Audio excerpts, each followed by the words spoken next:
So, first and foremost, Andrea, a huge congratulations on your debutante award. How does it feel? Thank you Her so movie much. Anek has done fabulously well, guys.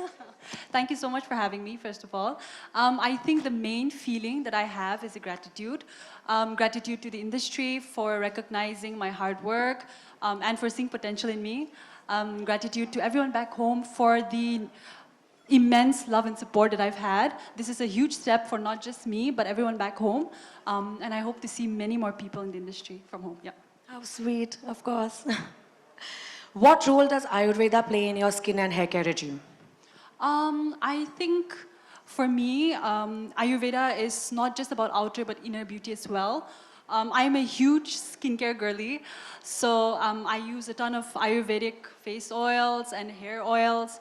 And I also, coming from a place where there are a lot of hills, I like to inculcate a lot of natural ingredients into my skin as well, so yeah. Aparna, coming to you. You are one of the most celebrated skincare, hair care, beauty editors. How did you pick this passion? So, first of all, I'm a little nervous because I'm not used to being questioned.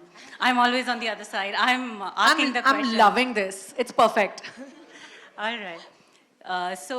It started around 15 years ago, I would say. Much before I started writing on beauty, I was a journalist. I was working as a features writer. And that's the time my husband was posted to Cochin. And it was just for 11 months, and I could not have picked up a permanent job over there. So I thought of writing about travel and the culture. And I discovered that in Kerala, Ayurveda, like wherever I would go, Ayurveda would just be a way of life, right? And I realized that it really resonated with me because my grandfather was, he didn't so much say that, oh, you're following an Ayurvedic life, but he did have, we were just told that, okay, you're supposed to do this, and those were all Ayurvedic principles. So I think my love for wellness started with Ayurveda in Cochin. How lovely. Yeah, and I totally and resonate with that answer. And it started with the wellness aspect. So next, when I was told by I was working in Times of India, and they said that you have to take out a publication on beauty. And I was like, okay, what do I write about beauty month after month and take out 60 pages of content? Maybe it was 120. So, but I think the fact that there was my grounding in Ayurveda, so I thought that wellness can be a part of it. Not just, color cosmetics. So when we talk about beauty, it's not just color cosmetics. It's skincare. Deeper than that. Yes, it's skincare, it's fragrances, it's hair care, and wellness. Of course.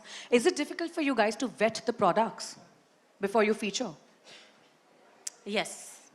What's the screening process? I'm asking all trade secrets, guys. This is not even in the script, but it's just so interesting to know, to sit on this side of the table. Okay, so I would say every beauty editor, beauty writer is a guinea pig, right? And as much as we talk about beauty routines, very seldom do we follow it because you're always testing one product or the other.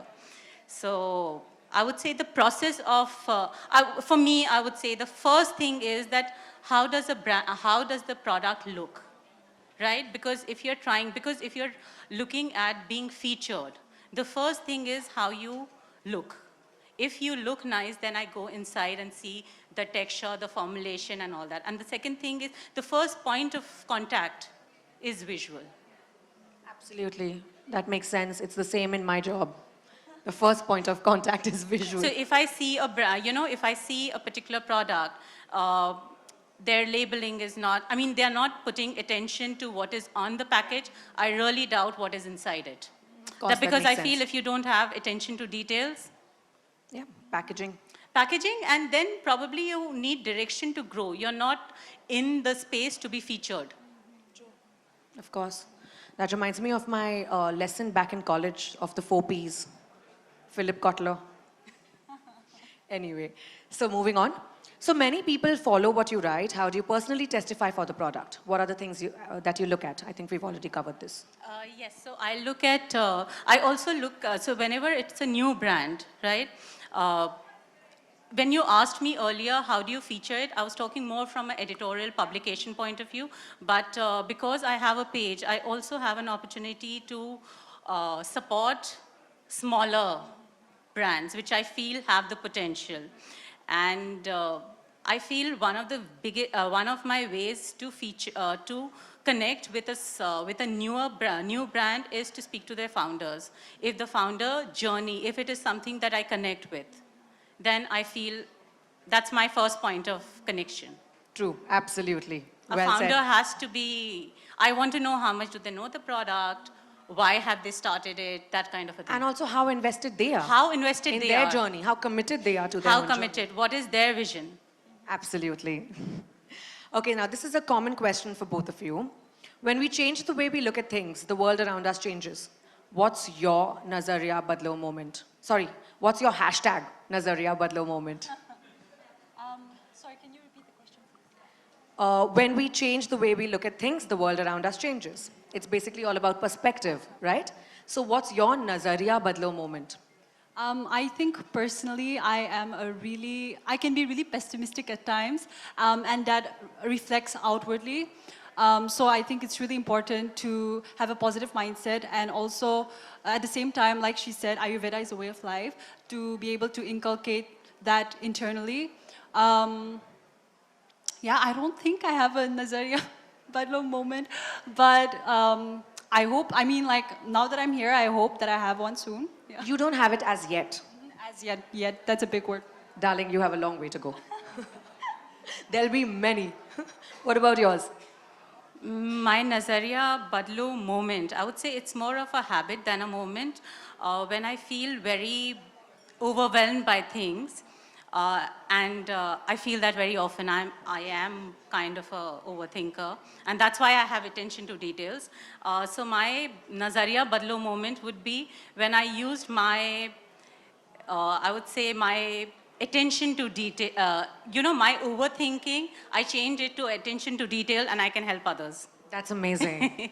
Because Fabulous. overthinking, I mean, I can help, that way it helps in Of direction. course, And of course. Do you feel like that's your social responsibility? I don't know that much, but I think that's my personal responsibility. That's amazing. Well said. Thank you That's a so much, girls. It was so Thank lovely you. talking Thank to you the so both of you. much. This was fun. And now moving on. मेरा mic तो on नहीं है शायद. On है. Thank you so much, Kajal. Thank you so much, Andrea. Thank you so much, Aparna, for the lovely discussion that we just heard. And I would now like to introduce our next host, of course, Shridha Singh, जिनको मैं एक बार फिर से stage पे बुलाना चाहूंगी क्योंकि she will be hosting our next fireside chit chat. A lot of guests are there. अब मुझे बहुत अच्छा लग रहा है. हॉल पूरा अच्छी तरह से भर चुका है और सब लोग आ चुके हैं यहाँ पर. मैं रिक्वेस्ट करूंगी सभी से जो लोग पीछे मतलब मुझे भी भूख लग रही है यार मतलब देखकर आप लोग को तो I am coming to join you all but first I have to introduce the host. Yes, Shridha is here. Along with her, I want to introduce our next panelist who is like Mr. Ravinder Singh, who is counted as India's most lovable writer, I would say. Yes, he writes romantic things always. हम आज उनसे बात करना चाहेंगे कि वो उनका जो romantic सारी चीजें हैं जो वो लिखते हैं पन्नों पर उतारते हैं वो आयुर्वेदा से रोमांस में कैसे तब्दील हो गया ये श्रीधा आपसे बात करेंगी, right? Also, I would like to tell you that along with being a romantic writer or writing things about love, he's also like written his own book. I too had love story, right? Oh, 11 books, yes. मुझे तो I too had a love story के बारे में पता है क्योंकि love stories are always favorite to me, है ना? मुझे बहुत पसंद है. और in fact मैं बताना चाहूँगी he's also a digital creator and an entrepreneur also. So can we have a huge round of applause for Shridha and Ravinder Singh who is with us on the stage? Yes, बिल्कुल. हाँ, बैठिए मैं लाती हूँ. Thank you for joining us, Ravinder. Thanks for having me. आप काफी दूर से आ रहे हो मैंने सुना है. उतनी दूर से जहाँ Has captivated the audience on with her on-screen performance. Welcome. अरे वाह वाह. मतलब हम सबको मौका मिला है आप सबको यहाँ पर बुलाने का. With Nisha, I would like to introduce Kashika Kapoor, who is an Indian social media influencer, content creator, and now an actress too, with the like presence on Instagram, I would say. In fact, इनके हैं 13 million followers. Oh boy. और कैसे हो जाते हैं ये आप please मेरी तरफ से भी पूछ लीजिएगा. कंटेंट क्रिएट करते करते मुझे आज तक समझ नहीं आया यार ये इतने फॉलोअर्स कैसे मिलते हैं. कोशिश करती हूँ, हार जाती हूँ, है ना. तो ये मेरी तरफ से सवाल. Sure. Well, thank you so much for coming. Well, we would like to introduce Dimpy Sangvi also, who is between us today. Luxury and travel creator, and she is famous for her travel vlogs. वैसे travel vlogs की बात करें, बहुत कोशिश की, नहीं बना पाई. So yes, please welcome Dimpy. Hi, Dimpy. So all of you gorgeous women are there, and your hot seats are there. Seats are